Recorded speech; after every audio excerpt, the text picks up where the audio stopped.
to present here once again. This is Prasanna Kumariam, Assistant Professor, Department of Philosophy, Agurchand Manmull Jain College. Once again, welcome you all to the 6 days webinar series. Now, I request Professor Sumitra, Assistant Professor, Department of Philosophy, Agurchand Manmull Jain College, to propose the formal vote of formal welcome address. Okay. Thank you, sir. A warm greeting to everyone present here. On behalf of Agurchand Manmull Jain College, I proudly welcome you all to the ICPR Periodical Lecture Series 2021. Due to the pandemic situation, we are organizing the lecture in online platform. With a great honor and pleasure, I would like to welcome the chief guest of today's event, Dr. L. Vijai, Associate Professor, Department of Philosophy, Government College for Women, Thiruvananthapuram. He will be delivering the lecture titled on Pramanas in Indian Philosophy and Overview. Dear sir, we wholeheartedly welcome you to the program. With a great pleasure, we delighted welcome our another chief guest, Dr. K. Sambat Kumar, former Professor, Head, Department of Philosophy. He will be delivering the lecture titled on Relevance of Indian Knowledge System. Dear sir, we wholeheartedly welcome you to the program. I am glad to welcome our Secretary Shantamul Nar and management members. I warmly and respectfully welcome our Principal Dr. Venkataramanan, who has been pillar behind this program. My genial welcome to our Vice Principal Dr. B. Mahavi. I feel happy to welcome Dr. S. Manikandan, Head, Department of Philosophy, who has been the backbone of this program. I heartily welcome our Head, Department of History, Dr. S. Anathakrishnan, being with us. Welcome, sir. I extend my welcome to all the heads of department who are all gathered here to add radius to this occasion. I happy to welcome Office Superintendent Mr. Ravichandran and non-teaching staff members for welcome once again. I also welcome all the participant research scholars from different parts of the country. I have welcomed our students of Philosophy Department of AM Jain College. I hope the program will be great and successful. Once again, I welcome you one and all. Thank you, Soumitra. So before we go to the speaker, we'd like to have some words from our beloved principal, Dr. N. Anathakrishnan. Sorry, Dr. N. Venkataramanan.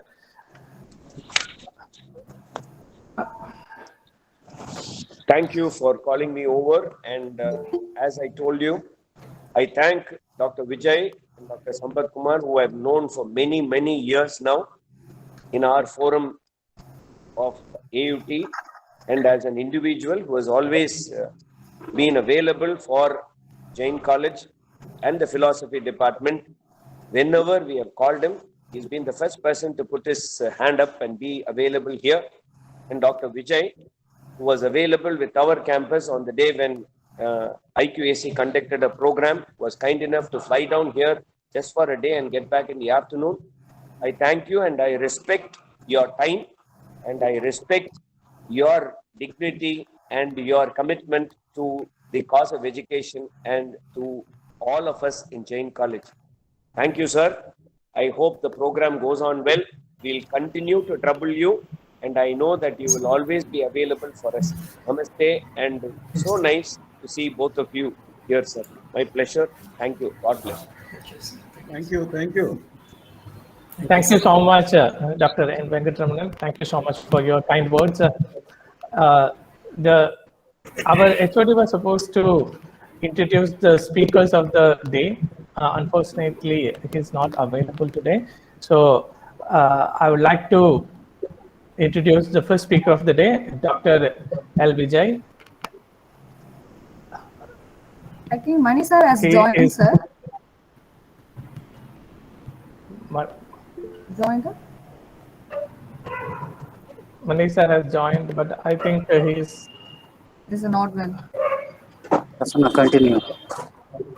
Oh. Yes. Yes. It's like Dr. L. Vijai, he is currently working as an associate professor of philosophy, Government College for Women, Thiruvananthapuram. He is his total working experience is more than 16 years. He has done his PhD from University of Madras. So he is kind of part and parcel of Chennai.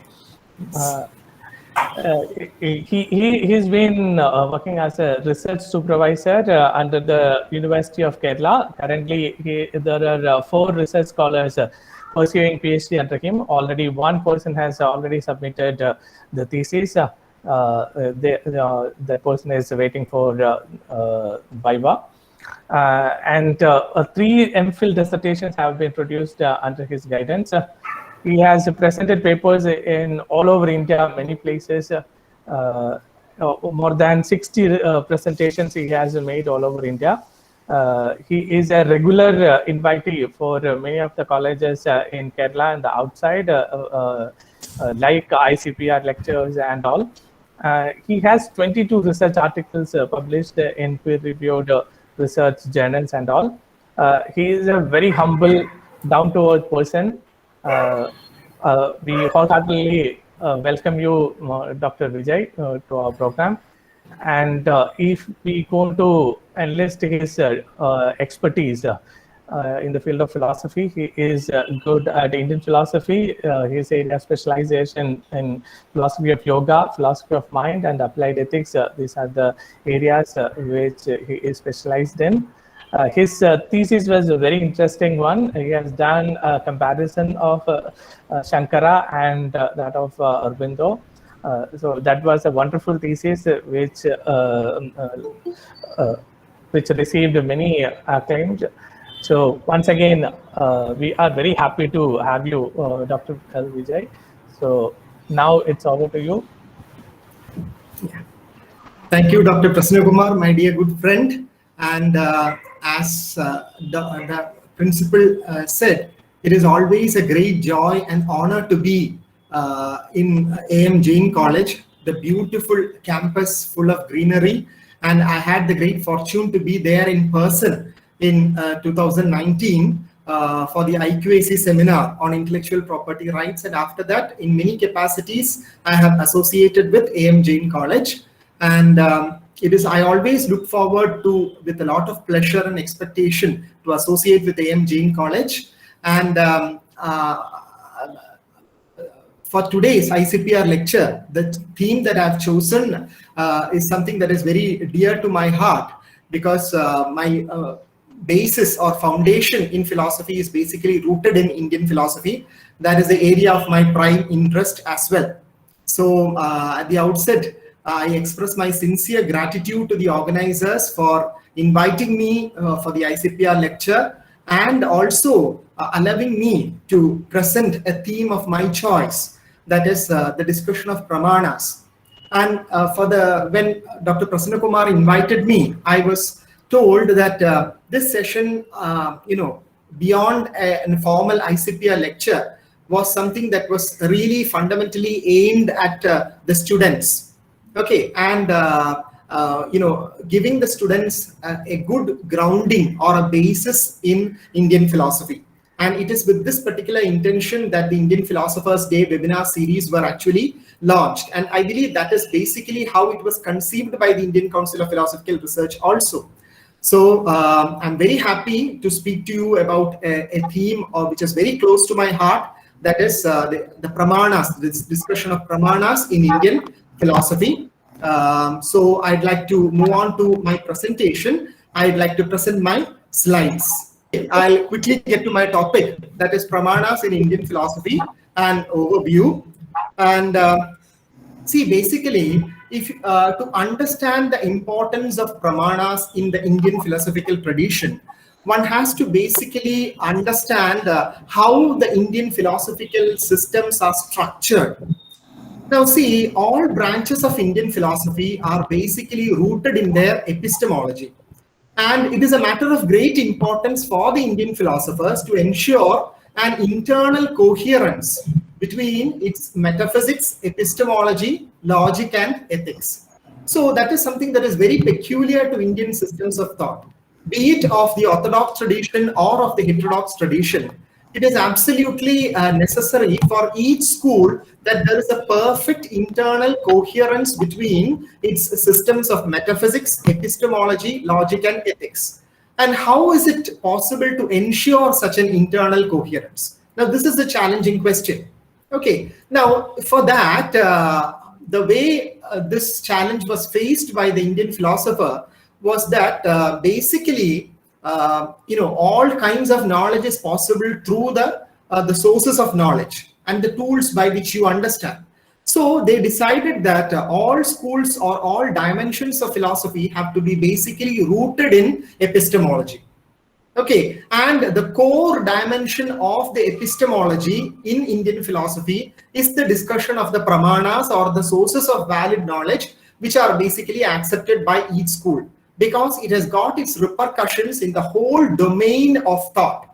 Okay, whichever school it is, be it of the heterodox tradition or of the orthodox tradition. So you can find the repercussions of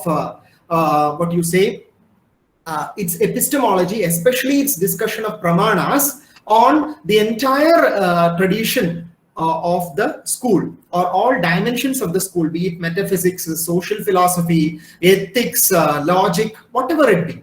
Okay, and there is an internal coherence between all of them. And see, this is obvious from one particular reference.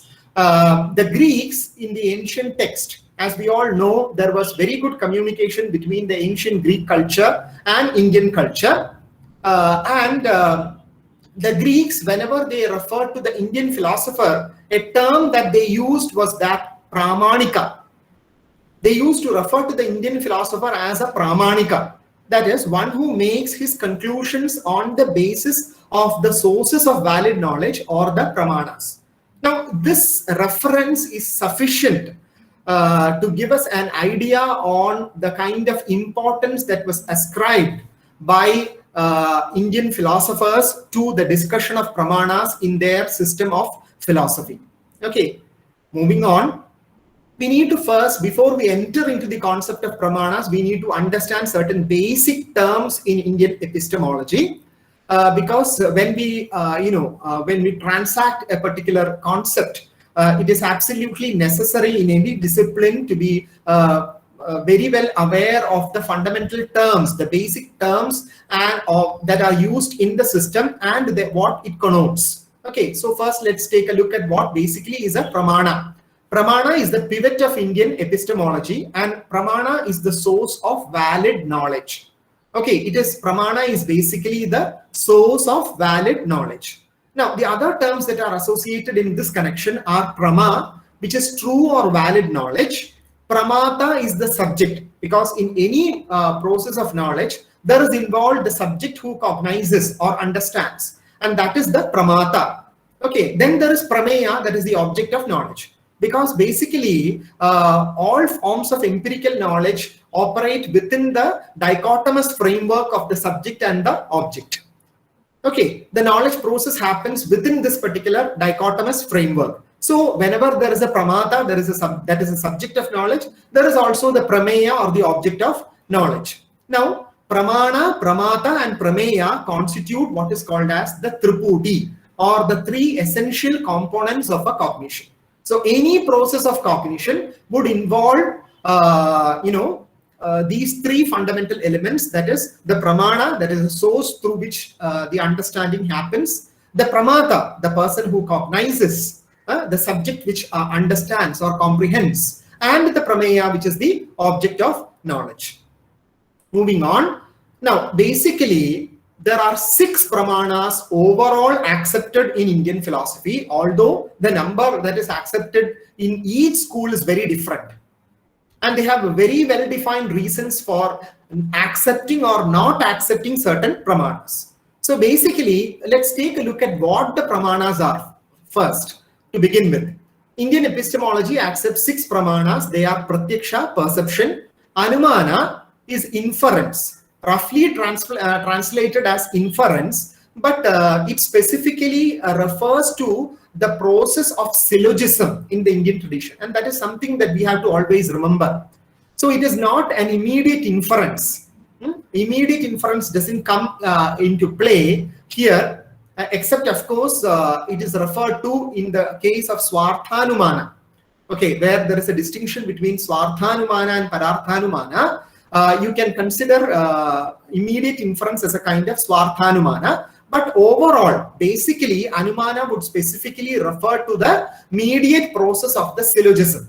Okay, then you have the Shabda Pramana, which is verbal testimony, and it is primarily intended in Indian philosophy as Vedic testimony by the thinkers who proposed Shabda Pramana. But some schools have extended its meaning to include statements of reliable persons, which refers to Aptavakya. Okay, and so you have what you say, the Vedic testimony as well as the testimony of the trustworthy individuals or the authorities. Next, moving on, we have the fourth Pramana, which is Upamana, which is basically comparison that is primarily employed in the form of an analogy. The fifth one is Arthabhati. I'm not going into the details because because as we go on, we will touch into the nuances of each and every Pramana and in the way it has been employed in each and every school of Indian thought. Okay, so I'm not getting much into the details now. So Arthapati is presumption or circumstantial implication. The sixth is Anupalabdhi, which is non-apprehension, the immediate knowledge of the non-existence of a particular object. Now, what are the differences between the different schools in the number of pramanas that are accepted and what is the reason for it? That is what we'll take a look at next. Now, the schools of Indian philosophy differ in the number of pramanas that they accept. Charvaka accepts only one pramana, that is Pratyaksha, perception. Buddhism and Vaisheshika accept two pramanas, Pratyaksha and Anumana. Vaisheshika basically reduces Upamana and Shabda to forms of Anumana, and that is the reason why they don't give an independent status to the pramanas like Upamana and Shabda, because they feel that all that can really be brought under or can be reduced to forms of Anumana. And Jainism accepts Pratyaksha and Anumana and the verbal testimony of the Tirthankaras, although they reject Vedic testimony. We all know that Jainism, apart from one of a great world religion, is also a very important school of Indian philosophy that belongs to the heterodox tradition, because it does not accept the authority of the Vedas. So naturally, when Jainism speaks of the words of an authority, it will certainly never be the authority of the Vedas. But the Jaina tradition has got a great legacy of Tirthankaras, and these self-realized masters, whatever they have uttered, are absolutely authoritative. And the Jaina school accepts them as authoritative. Okay. Now, Sankhya and Yoga accepts three pramanas: Pratyaksha, Anumana, and Shabda. We all know that Sankhya and Yoga are complementary schools, and so are Nyaya and Vaisheshika. But in the case of Nyaya, there is a small difference, because Vaisheshika, although it accepts only two pramanas, Nyaya accepts four pramanas. But later, when they came together as one particular school, as Nyaya Vaisheshika, we can see that Vaisheshika more or less accepted the epistemology and logic of Nyaya. Okay, but anyway, as schools which have had independent origin, Vaisheshika accepted only two pramanas. Okay, and Sankhya and Yoga both accepted three pramanas: Pratyaksha, Anumana, and Shabda. Advaita Vedanta of Shankaracharya also accepts three pramanas. Now, some may have thought, what is he saying? Because it is generally usually accepted that the school of Advaita Vedanta accepts all the six pramanas, as in the case of Bhatta Mimamsa, because they say Pramano Bhattaha. Okay, so pramanas as it is described by Bhatta. But strictly speaking, that is a view that came into existence in post-Shankara Vedanta, because Shankaracharya speaks only of three pramanas: Pratyaksha, Anumana, and Shabda. Nyaya accepts four pramanas: Pratyaksha, Anumana, Upamana, and Shabda, where Shabda includes both Vedic testimony as well as Aptavakya. That is the utterance of an authoritative person or a trustworthy person. Now, again, moving on to the other schools, Prabhakara Mimamsa. We know that the Mimamsa school later evolved into two fundamentally important branches, that is the Prabhakara school and the school of Kumarila Bhatta. Prabhakara Mimamsa accepts five pramanas, which are Pratyaksha, Anumana, Upamana, Shabda, and Arthabhati, while Bhatta Mimamsa, the school of Kumarila Bhatta, accepts six pramanas: Pratyaksha, Anumana, Upamana, Shabda, Arthabhati, and Anupalabdhi. Okay, taking the total of Pramanas to 6. Now, these are the 6 fundamental Pramanas accepted in the Indian tradition. Now, post-Shankara Advaita Vedanta also accepts 6 Pramanas: Pratyaksha, Anumana, Upamana, Shabda, Arthabati, and Anubalabdi. Now, many students, I'm quite aware that they are not aware of, whenever they speak of Vedanta, they speak of Advaita Vedanta, especially in Kerala, and they are not really aware of the epistemology of the theistic schools of Vedanta. Now, almost all the theistic schools of Vedanta, they accept 3 Pramanas: Pratyaksha, Anumana, and Shabda. This includes the Vishishtadvaita Vedanta, which is the Vedanta of the Ramanuja Parampara, Dvaita Vedanta of the Madhva Parampara, Shuddhadvaita Vedanta of Vallabhacharya, Dvaitadvaita Vedanta of Nimbarkacharya, Bheda Veda Vedanta of Bhaskaracharya, Achintya Veda Veda Vedanta of Sri Chaitanya Mahaprabhu. All these Vaishnavite schools of Vedanta, which are basically theistic schools of Vedanta, they accept only 3 Pramanas, that is Pratyaksha, Anumana, and Shabda. Okay. Now, coming to the Pratyaksha, now we will go Pramana wise, that is, we will take one Pramana and we will exhaust the study of those Pramanas in all the schools, the kinds of differences that occur between different schools. We will take a detailed look at them and then we will move on to the next Pramana. And here, let me first add that the greatest diversity of views regarding Pramanas holds basically for Pratyaksha Pramana. Because each and every school of Indian philosophy has very carefully, in keeping with its entire philosophical framework, it has very carefully defined the nature of Pratyaksha Pramana. So I thought it is really worthwhile to delve into the nature of Pratyaksha Pramana at length. And that is what I'll be doing now in the presentation. Pratyaksha Pramana is accepted by all schools. Charvaga, even Charvaga, that is the only Pramana that is accepted by Charvaga school. Charvaga holds that what cannot be perceived by the senses must be deemed to be unreal, and Charvaga refutes all other Pramanas, and so it accepts only Pratyaksha Pramana. And the reason, the metaphysical bearing of it, see here you can find the internal correlation between the epistemology and its metaphysics. Charvaga accepts only 4 elements, that is earth, water, fire, and air, as they are perceived by the senses. Ether is rejected as it is unperceivable. So usually most of the schools of Indian tradition, they accept the Panchabhutas, be it of the orthodox tradition or of the heterodox tradition, but an exception to that is the school of Charvaga, the materialist schools, which in keeping with their idea that only Pramana that is viable is Pratyaksha Pramana, and since the 5th element, which is ether, is not visible, hence they say that only 4 elements can be accepted: this earth, water, fire, and air. So here this is a classical example of how the epistemology of a school is correlated with its metaphysics. Okay. Now, perceptual knowledge is admitted as immediate by all schools except Jainism, which includes it as a mediate form of knowledge. Now, this is a very unique factor which I believe at least some students are not really aware of. That is, Jainism is the only school of Indian thought which does not regard Pratyaksha Pramana as an immediate form of cognition.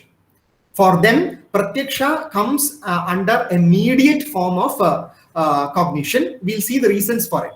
Pure perception in the sense of mere sensation cannot rank the title of knowledge.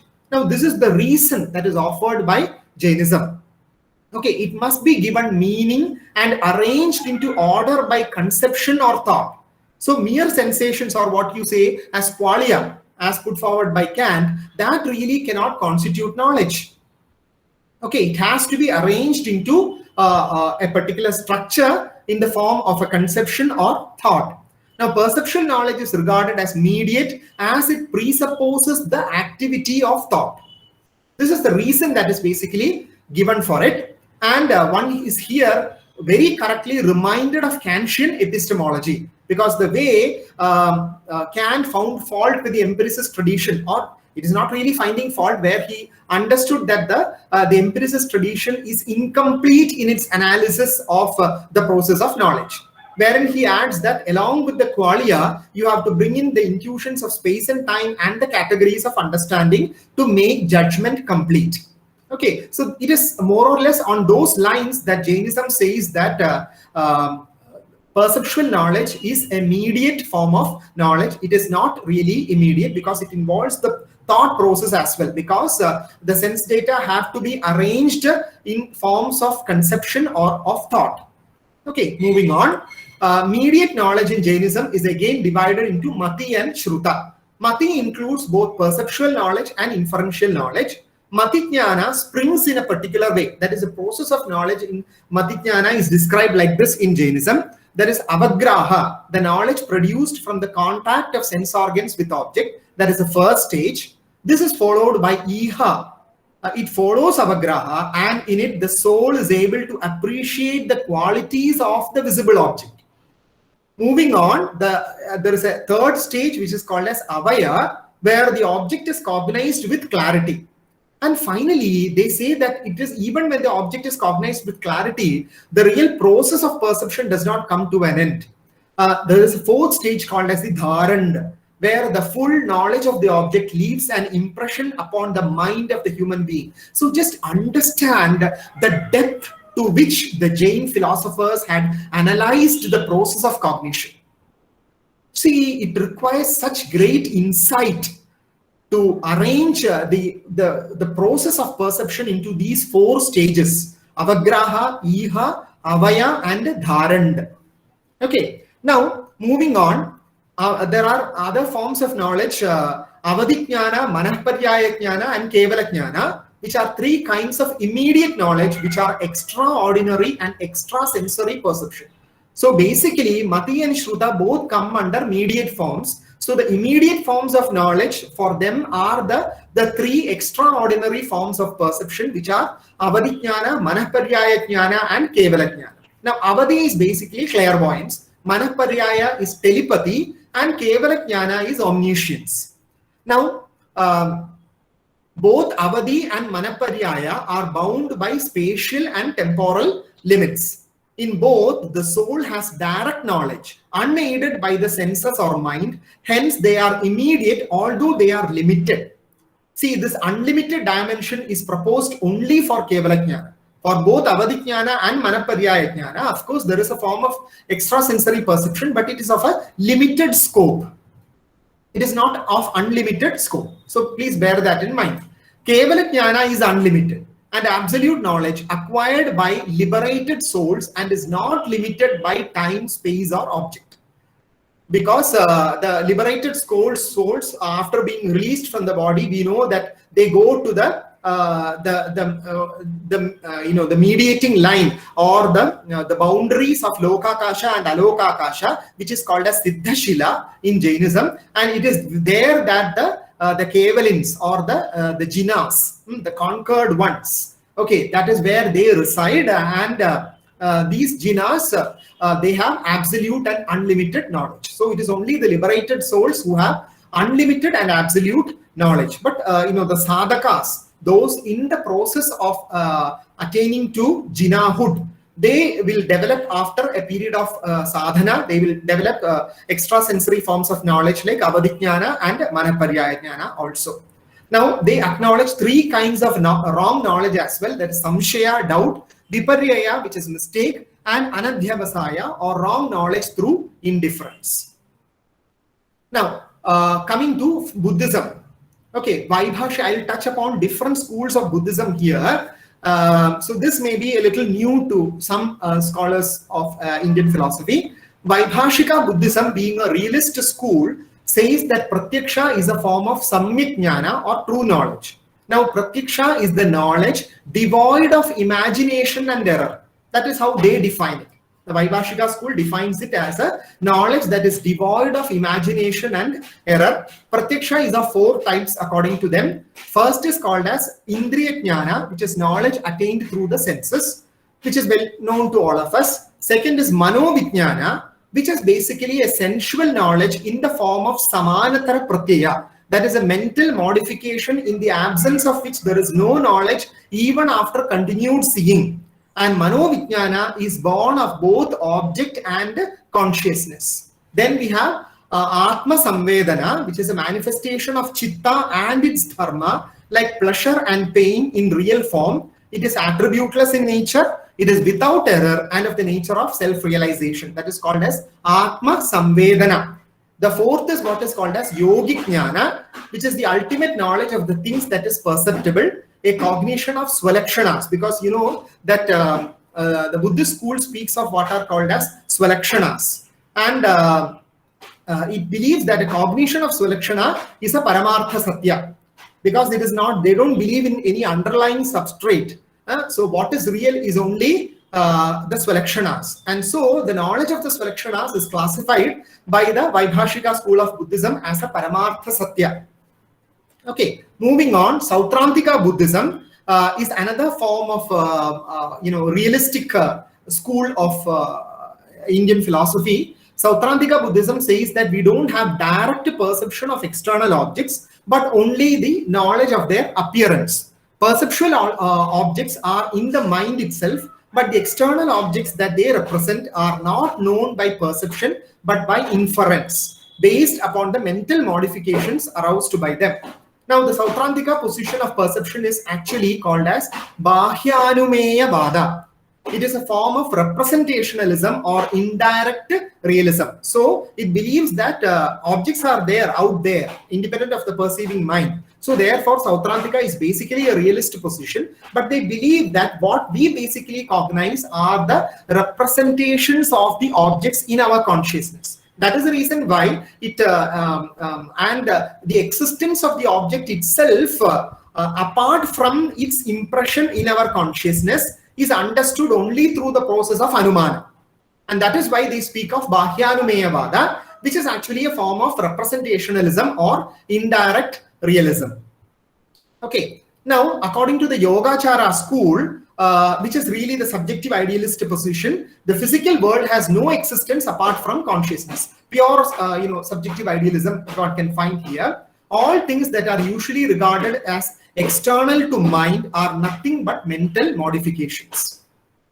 Is it clear? So everything which we think exists out there are in fact only your mental modifications. There is nothing apart from your modifications of your consciousness. So the knowledge of external things is impossible according to Yogacara school. Now, coming to the most important school that has made contributions to epistemology and the Pramana Vichara, that is Nyaya school. It is the Nyaya school that has made the greatest contribution to the discussion of Pramanas. Now, knowledge, that is Jnana, or cognition, that is Buddhi, is defined as apprehension, that is Upalabdhi, or consciousness, that is Anubhava, according to the Nyaya system. All knowledge is a revelation or manifestation of objects. This is what basically the Nyaya holds as its basic premise. That is Artha Prakasho Buddhi. Okay, valid knowledge is defined as the right apprehension of an object. Because here again we see how its epistemology plays the other dimensions of its epistemology plays a very important role in its discussion of Pramanas. Because the real knowledge is considered to be Yadhartha Anubhava, because according to the Nyaya school, which basically is a realist school, it is a school of staunch realism, which believes that there exists an external world completely independent of the perceiving mind. And according to them, real knowledge is produced whenever the knowledge that we have perfectly corroborates or corresponds with the reality out there. Because regarding the notion of truth, it holds the correspondence theory of truth. So bear that in mind. Since it holds the correspondence theory of knowledge and correspondence theory of truth, it regards real knowledge as the right apprehension of an object. That means what you apprehend should be perfectly in tune with the object out there. That is a criterion of truth for them. That is why real knowledge or valid knowledge is regarded by them as Yadhartha Anubhava. Okay, now Gautama defines Pratyaksha thus, the classic definition given by Gautama in the Nyaya Sutras. Indriyartha Sannikarshotpannam Jnanam Avyavadeshyam Avyabhajayi Vyavasayatmakam Pratyaksham. How is it defined in English? It is the non-erroneous cognition which is produced by the intercourse of the sense organs with the object, which is not associated with the name and which is well defined. Now, this idea of not being associated with the name and being well defined are in fact indications of the two stages of perception which are accepted by the Nyaya school. Okay, we will get to that later, but basically it is a knowledge that is born out of sense-object contact. That is what is suggested by Indriyartha Sannikarsha intercourse. Indriyartha Sannikarshotpannam Jnanam. And it has to be non-erroneous. It has to be free from errors and born out of sense of contact of the sense organs with the object. Now, this definition has a certain limitation. It's a little narrow as it was understood by the later thinkers of the Nyaya school. And later they go on to modify it. This definition excludes divine and yogic perception, which are also accepted by Nyaya and which are not generated by the intercourse of sense organs with the objects.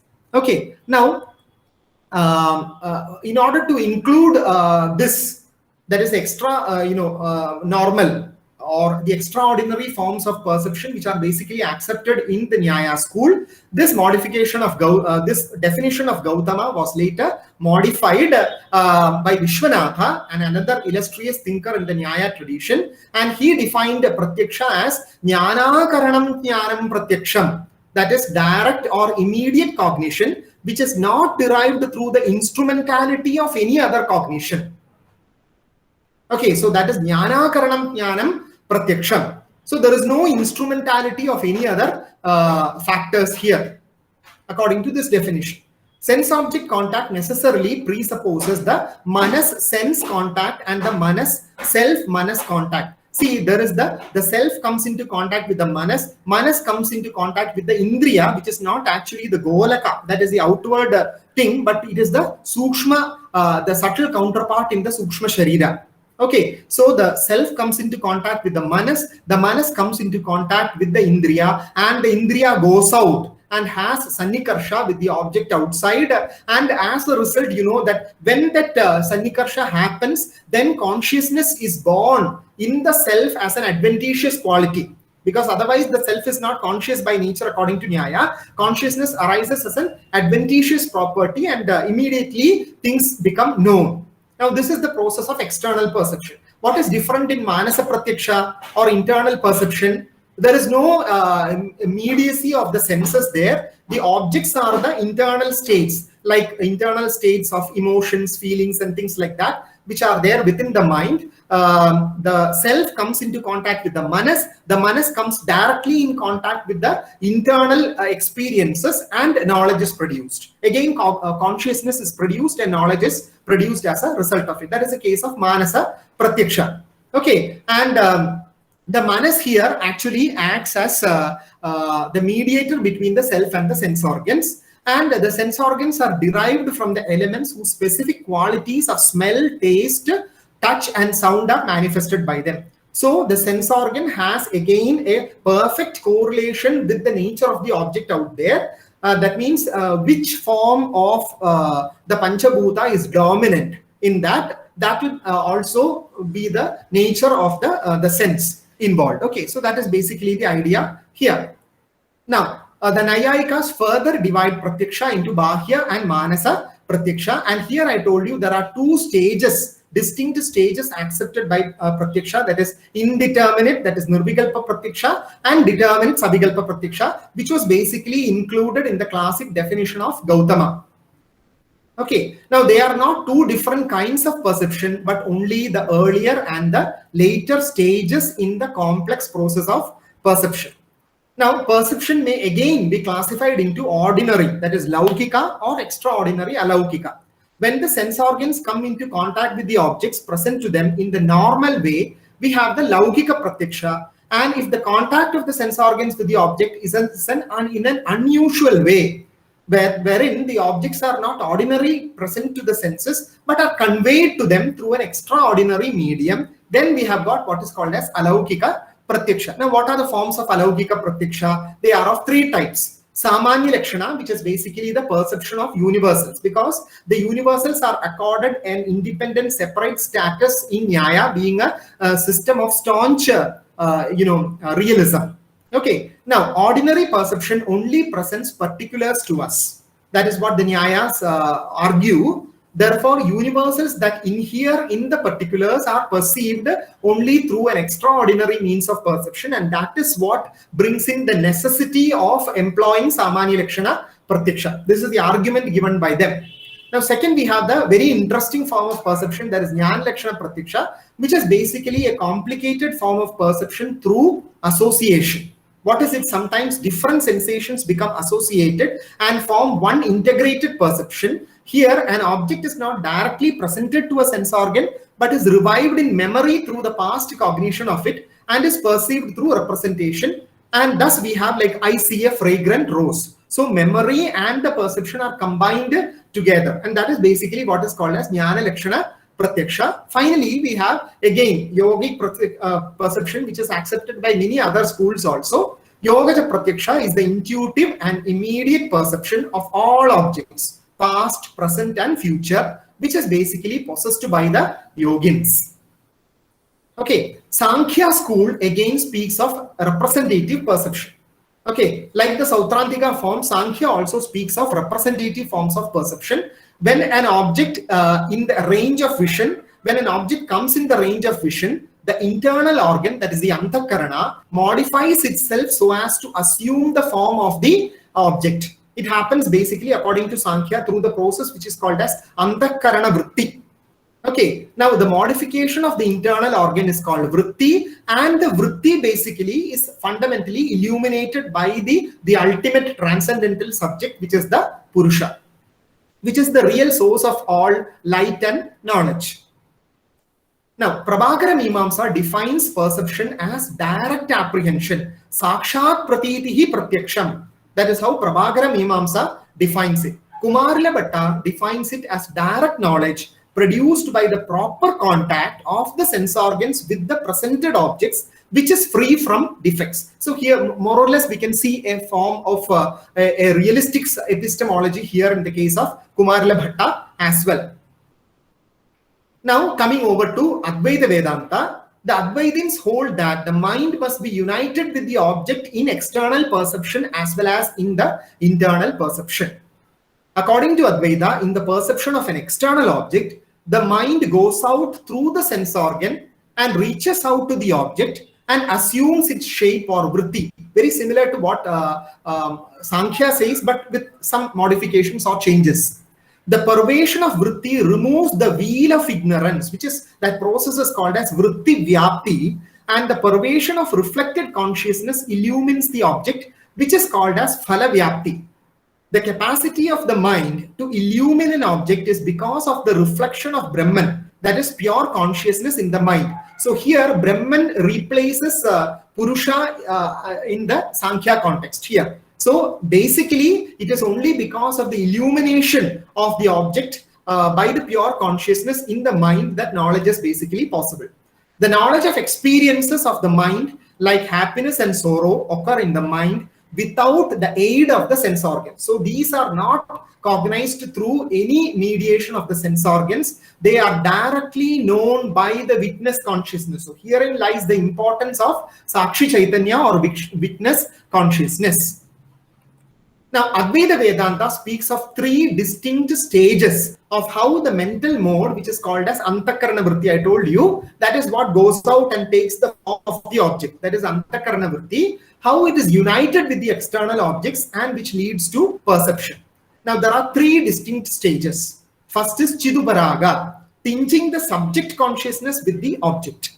The second is called as Avarana Bhanga or Avarana Abhibhava. Okay, that is the removal of the veil of ignorance that hides the object from the subject. There are two kinds of avidya in Advaita Vedanta. That is Mula Avidya, that is the primary or the primordial, the original ignorance. Okay, which is overcome only at the state of Aparokshanubhuti. Then we have the avidya that exists at the empirical level, which hides or veils any object from the cognizer. That is called Tula Avidya. This Tula Vidya, this veil of Tula Avidya is released in the stage of what is called as Avarana Bhanga. And finally, we have what is called as Aveda Abhivyakti, which is the manifestation of the oneness of the consciousness underlying the object with the consciousness underlying the subject. So when underlies the object and the subject are united in the together, then there is one unified consciousness present there, and that is how actually perception occurs even in the empirical plane according to Advaita Vedanta. Now moving on to see, we have seen a great variety of shades of meaning and understanding of the Pratyaksha Pramana. Not so many variations are there in other Pramanas, but we'll look at the second major Pramana, that is Anumana or inference. Now Anumana is inferential knowledge. It is defined as the cognition that presupposes some other cognition, that is Anumana, because it is a knowledge that follows some other knowledge. And it is mediate and indirect. Now this is the characteristic feature of Anumana. It is mediate and it is indirect and arises through a mark, which is the middle term, which is called as Linga or Hetu, which is invariably connected with a major term, that is Sadhya. Now it is knowledge, that is Mana, which arises after, that is Anu, another knowledge. So it is basically dependent upon another knowledge, and that other knowledge is Pratyaksha. Anumana in Indian epistemology is not merely the process of inference, but it specifically refers to syllogism. I had hinted at this in the beginning of the talk. The Indian syllogism had three terms like its Western counterparts. They are the major term, that is Sadhya, the minor term, that is Paksha, and the middle term, which is called as the Linga or the Hetu. Now, therefore, the number of terms in Aristotelian syllogism and Indian syllogism are one and the same. The invariable concomitant relationship between the middle term and the major term, which is basically called as Vyapti, is the nerve of inference. Now, this is the most important part of the process of inference. The way Vyapti is defined, it is basically the invariable concomitant relationship between the middle term and the major term. Now, here we have to understand the intelligence of Charvaka, which basically hits out at this process of Vyapti. Why is it that they don't accept inference at all? Because they say that Vyapti is not perceived. That is the reason why they don't accept it. So this, the existence of Vyapti is then basically the nerve of inference, and this is something that we have to always remember.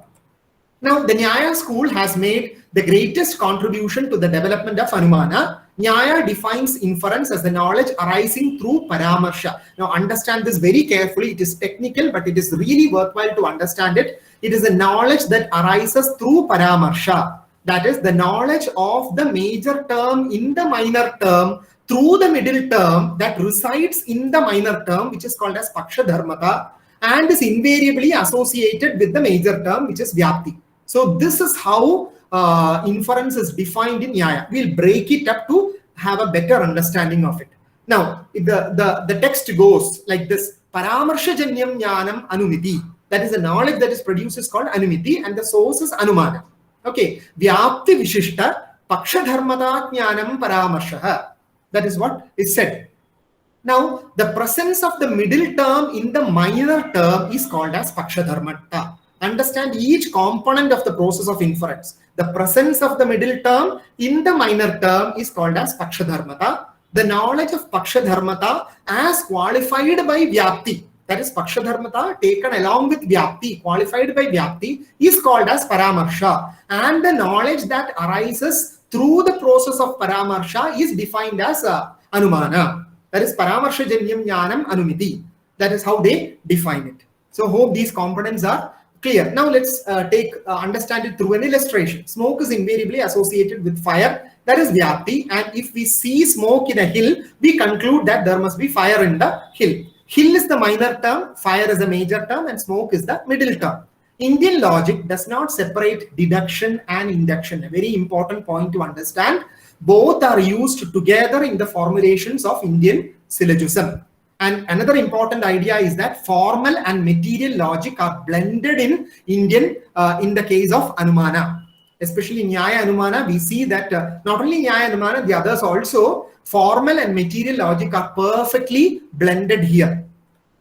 Now, Nyaya classifies inference into Swarthanumana and Pararthanumana. That is, Swarthanumana is the inference for oneself, because for understanding something rationally for oneself, you don't have to actually formulate an argument. You can easily grasp it. Okay, that process, which is actually a form of immediate inference, that is basically what is called as Swarthanumana. But of course, when you have to do it in a demonstrative way, you have to put it in the form of a strict argument for demonstrating in front of others, and that is what is called as Pararthanumana, and that requires a syllogistic format, which is basically called as the Pancha Avayavi Vakya. So let's take a look at the Pancha Avayavi Vakya. This hill has fire, which is Pradigna. Now, a very important point is that whatever you are stating first, you have to state it very, very clear. What are you arriving at? That has to be stated in the beginning itself.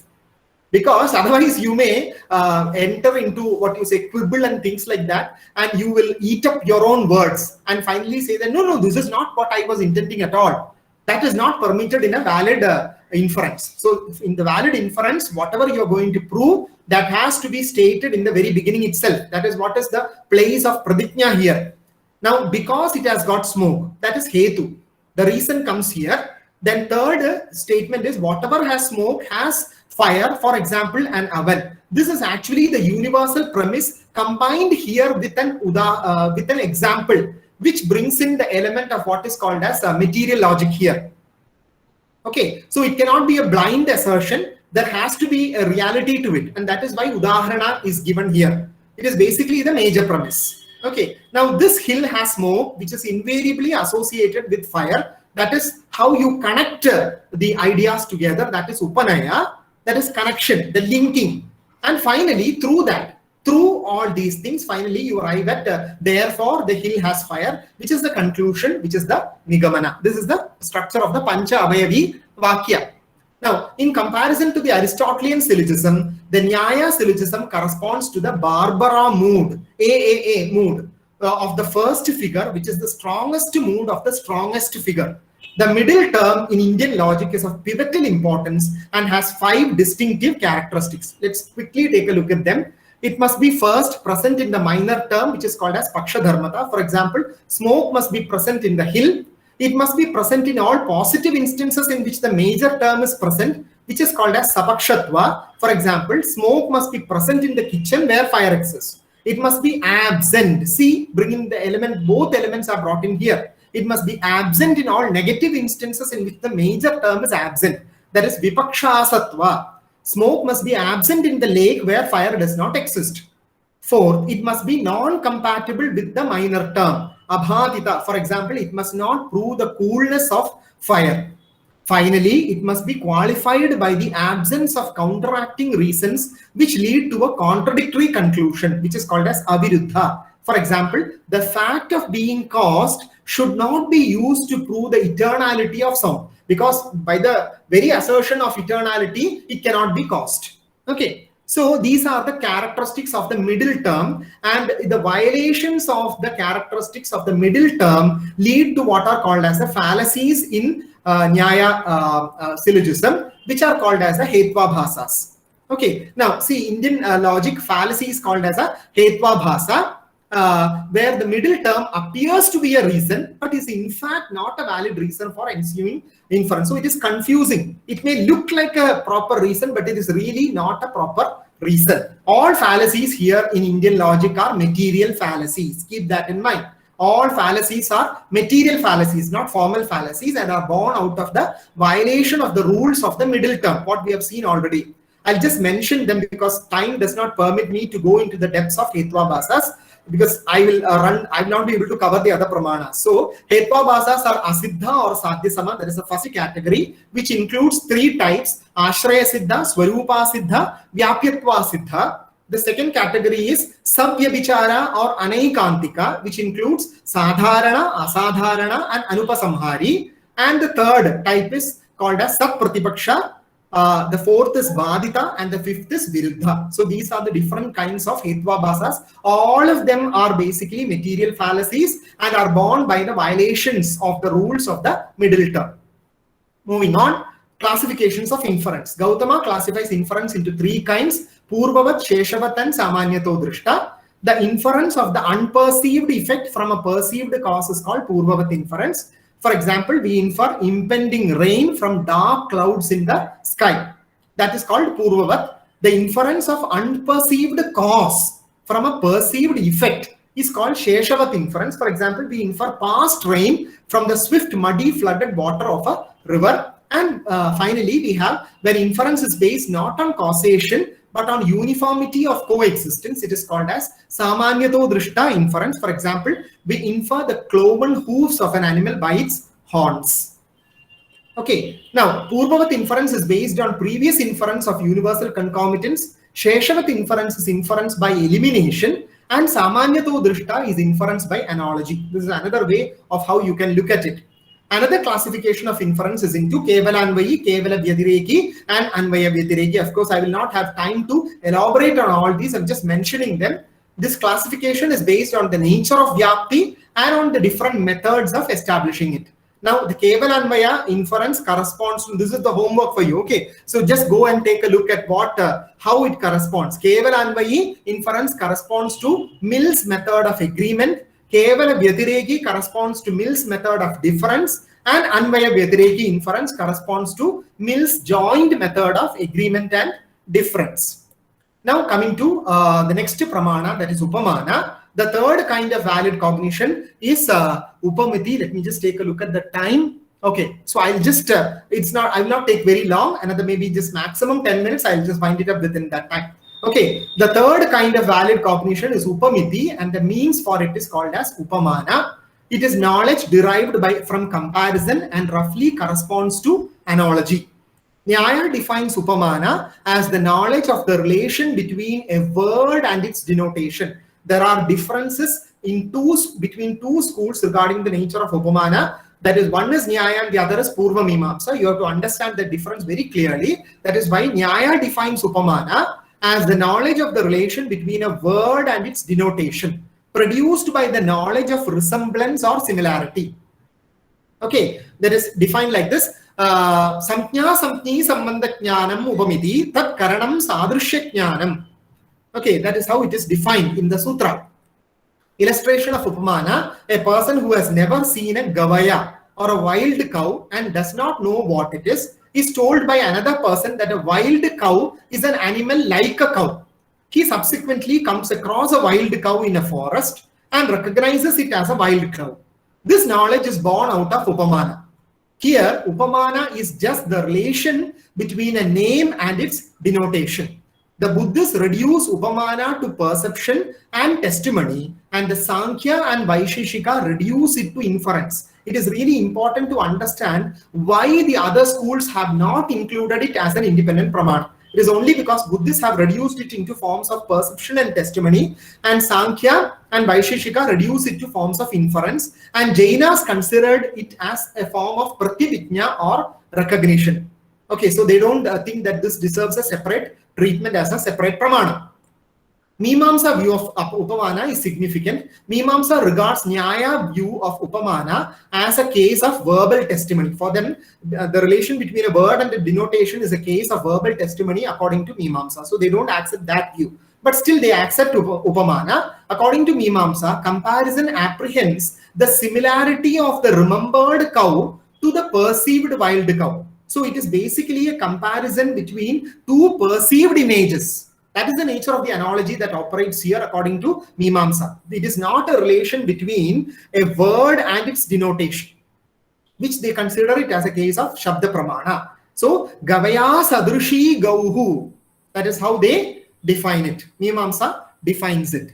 Okay, now coming to Shabda Pramana. Shabda Pramana is verbal testimony. It is the knowledge of suprasensible objects that is produced by the comprehension of the meaning of words. So it basically operates in a plane where suprasensuous realities are dealt with. And that is really the relevance or value of the Shabda Pramana. So that is why Shabda Pramana or verbal testimony, I told you, it is basically Vedic testimony, sometimes accepted as Apta Vakya. Also is the knowledge of suprasensible objects that is produced by the comprehension of the meaning of words. Mimamsa, Nyaya and Vedanta schools have emphasized on the importance of the Shabda Pramana. Now, Kumarila Bhatta divides testimony into personal, that is Paurusheya, and impersonal, that is Apaurusheya. Personal testimony refers to the words of the trustworthy person, that is Aptavakya, and the impersonal testimony refers to the words of the Veda, which is called Vedavakya. Vedavakya is intrinsically valid, but Aptavakya depends upon the trustworthy character of the person quoted and may be vitiated by doubt and error and may be contradicted at a later point of time. So, Mimamsa system accords lesser importance to Aptavakya than what is given by Nyaya. For the Nayayikas, Aptavakya is significant. But comparatively, although the Mimamsakas also accept this dimension, but they comparatively question its authenticity to a great extent. So they are skeptical about it. Okay, so for them, Vedavakya is the most important thing. And actually, they have dealt with at length of how to interpret how words are formed, in Vedas, and what is called as Anupurvi. That is the basic syntax of how words are arranged in the Vedas. I have not gone into detail because it will take that will require another full lecture itself, because it is so detailed. The way Purva Mimamsa describes Shabda Pramana. Okay, how they describe the Apaurushayatva of the Veda, and Anupurvi, that is the basic syntax of the Vedic sentences. Okay, so that is an important thing that we have to keep in mind. Vedanta emphasizes that the real role of the Shabda Pramana comes in the sphere of the transcendental alone, as the knowledge in that realm cannot be obtained through Pratyaksha or Anumana. They say you don't need to bring in Shabda Pramana to describe about things which can be known through Pratyaksha and Anumana. So they don't attach any significance to what is called as Aptavakya. You can use inference and the Pratyaksha instead for that. For them, according to them, it is only the transcendental realm of reality which cannot be revealed through any other source, that the Shabda Pramana becomes pivotal and becomes of great importance. So that is the way Shabda Pramana has been placed by schools of Vedanta, especially Advaita Vedanta. Okay, coming now to Arthabhati, and we'll conclude soon. Arthabhati is presumption, postulation, or implication. It is the assumption of an unperceived fact in order to reconcile two apparently inconsistent facts. This is how it is defined. If Devadatta is fat and he does not eat during the day, we presume that he must be eating at night. Otherwise, the inconsistency between being fat and not eating during day cannot be explained. Nyaya reduces presumption to inference. So they don't give it a separate status. There are only 4 pramanas for Nyaya. Prabhakara argues that the element of doubt distinguishes presumption from inference. That is why he is ready to accept Arthabhati as a separate pramana. Okay, so it is the element of doubt is the distinguishing factor here. Kumarila Bhatta opines that not doubt, but the mutual inconsistency of the two perceived facts is the nerve of presumption, because Kumarila also accepts Arthabhati, but it is defined in a different way from that of Prabhakara, because according to him, not doubt as it was put by Prabhakara, but it is a mutual inconsistency of the two perceived facts, which is basically the nerve of presumption. Finally, to Anupalabdhi. Kumarila Bhatta admits non-apprehension or Anupalabdhi as an independent pramana. The Nayayikas and Prabhakara reject it. Okay, Nayayikas admit negation. We know Abhava is accepted as a category, but as an independent ontological category, but does not accept Anupalabdhi as an independent pramana. The reason cited by them is that Anupalabdhi is known either by perception or inference according as the correlate, that is Pratyogi of Anupalabdhi, is a subject of perception or of inference. That is the reason cited by them. Now, Prabhakara says that in Anupalabdhi, the apprehension of bare existence of the locus in itself is wrongly called as non-existence. Now, this is the view that is held by Prabhakara. That is the reason why he does not accept Anupalabdhi as a separate pramana. So, it is just the bare existence of the locus which is identified as Anupalabdhi. So, it doesn't require, according to him, the so-called non-existence of the jar on the ground is nothing but the apprehension of the bare ground itself. So, it is a positive perception of the bare ground because there is no jar there. Okay, so that only requires pratyaksha. Why do you need another pramana like Anupalabdhi? This is a question posed by Prabhakara. Now let's see how Kumarla answers it.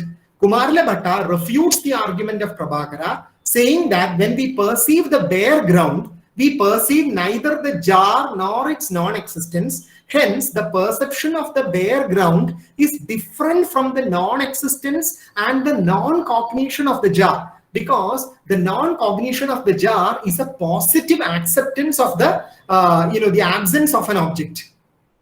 So therefore, it is not to be confused with the bare perception of the ground, which happens through pratyaksha. Is that clear? So that is how he argues. Kumarla Bhatta, it's a very valid argument too. That is how Kumarla Bhatta argues for the case of Anupalabdhi. Anupalabdhi cannot be reduced to perception, inference, verbal testimony, comparison, or presumption according to Kumarla Bhatta. Therefore, it deserves the status of a separate pramana according to Bhatta. And see, Bhatta has so meticulously argued for the inclusion of each and every pramana.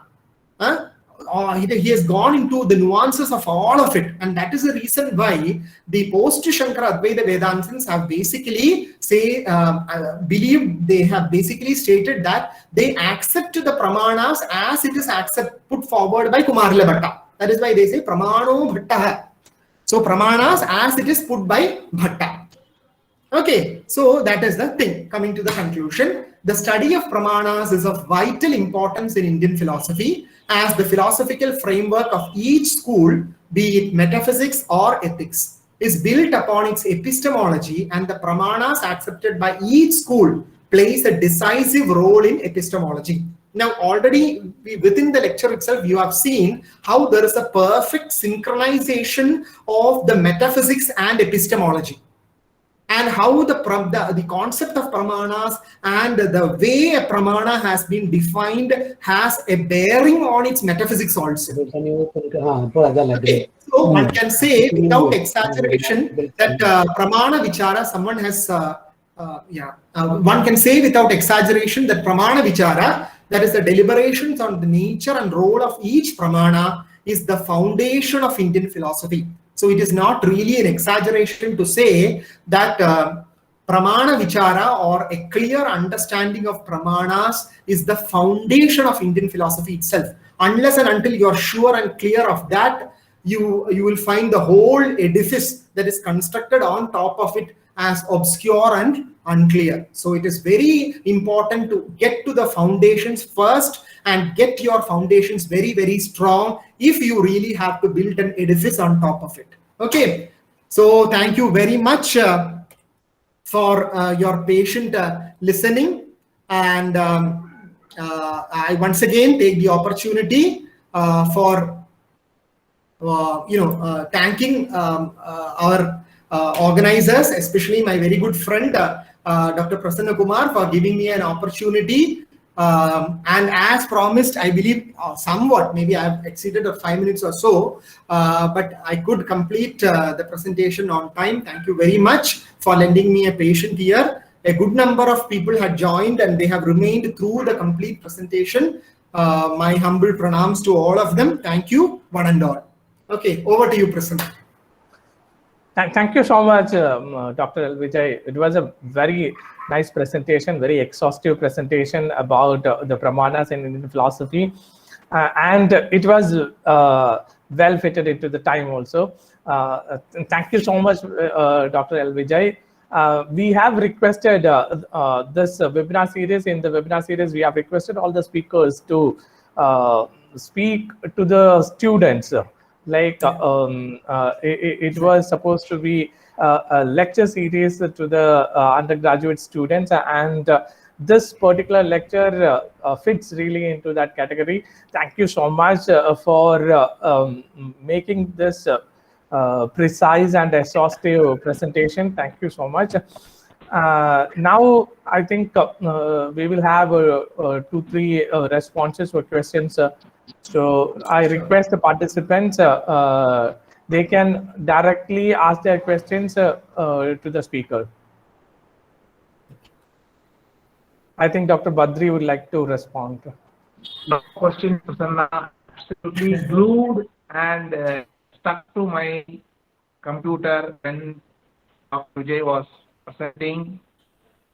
He was so into minute details, and he did not mention maybe some students' name. Other it would have been a perfect classroom setup. That and going down to the level of the students is the greatness of the teacher. Enjoy your lecture, sir. Enjoy your lecture. Thank you, Dr. Badri. Thank you so much. Thank you so much. Proud to have been your friend and associated. Always. Yeah, always. Yeah, same here. Yeah, thank you, my dear friend. Wonderful, Vijay. Yes, thank you, Prasanna, for again special thanks, Prasanna, for he told me that I would insist live speakers to make sure that they talk to the students and make sure that the students understand the concepts and not we can talk from our platform, not from our platform, go down to the students. What is Pramana, Pramiti, Prameya, each system with English equivalent translations. Wonderful, Vijay. Wonderful for insisting that, Prasanna. Prasanna, thank you. Yeah. Thank you, Dr. Badri. Thank you, Dr. Badri. It was not only me, our department has decided to do so. Yes. For the entire team of AM Jain College, yes, Manikandan sir, for organizing and inviting speakers like Vijay. Yes, kudos to the team of AM Jain Department of Philosophy. Mani sir. Thank you. Thank you so much, Dr. Badri. If any other person wants to respond.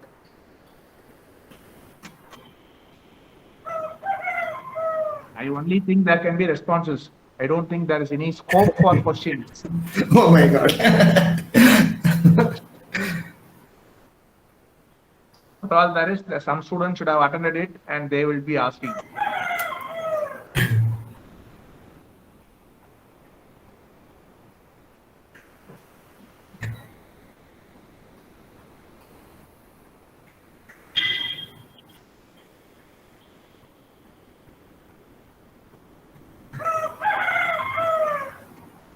Threadbare analysis of all the systems and their things, Vijay.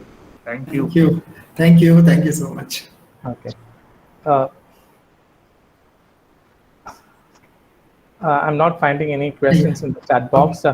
It was an exhaustive presentation, and I think people have absorbed, and maybe they will come back to you.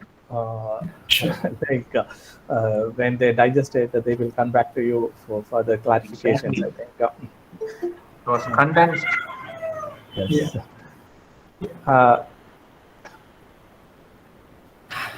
Dr. Manikandan sir, are you there? Mani sir, are you here?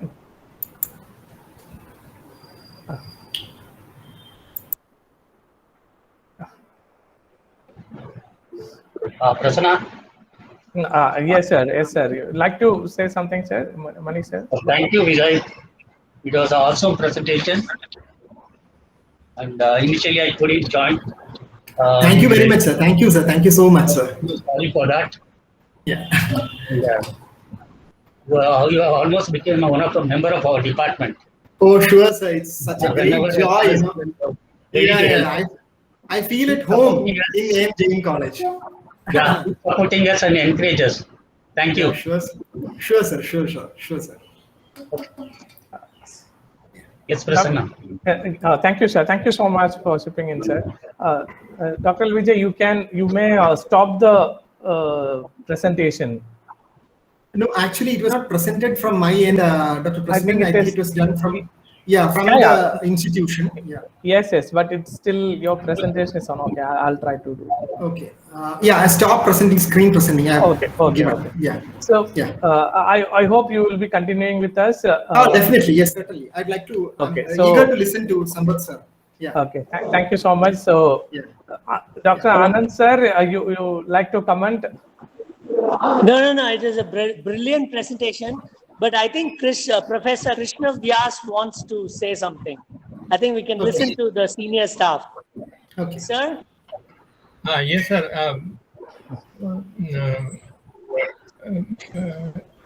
Dr. Vijay talked of. Sir, your sound is breaking. Hello. Hello, Dr. Vijay talked of. Sir, your yeah. Vakya. Now, do you have to be in the near vicinity of Vakya, or the words of Vakya, Apta Vakya that might have been recorded someplace in book form or picture? Understanding the Apta Vakya while being in the vicinity of the upper, you understand where is it distinguished? Oh. Sir, thank you, sir, for a very relevant question. Actually, the Apta is timeless. That is, it is a source of authority that is quoted. Like, for example, we may quote Yajnavalkya even now. No, sir, not at all. What is most important is the nature of the authority there. The personality of the authoritative person and his grounding in the subject, that is what really matters. So the vicinity is not a question at all. One need not be near to the Apta for it. Even the words of the Apta will continue to inspire generations long after the person has gone. So the words have been etched immortally. So that is why we say even now Yajnavalkya and other thinkers like Patanjali, they are all still relevant. Their words, every single word is even relevant even to the modern times, even now. So the proximity to the Apta is certainly not a question. It is basically a case of quoting a particular authority, sir. I hope that is clear now.